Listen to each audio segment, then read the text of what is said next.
साढ़े कन्नै नवीं पीढ़ी दी कुड़ियां खड़ोती दियां डोगरी भाषा कन्नै इनदा किन्ना प्यार है वह भी तुहाडे तक पहुंचाने का प्रयास करने। केह् नाम जी तुहाडा? मेरा नाम है अनीता भारद्वाज।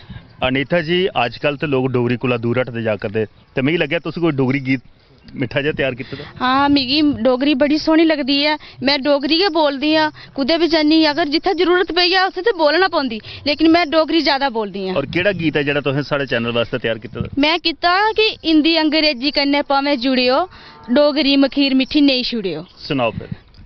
हिंदी अंग्रेजी कन्नै भावें जुड़ियो, हिंदी अंग्रेजी कन्नै भावें जुड़ियो, डोगरी मखीर मिट्ठी नेईं छुड़ियो, डोगरी मखीर मिट्ठी नेईं छुड़ियो।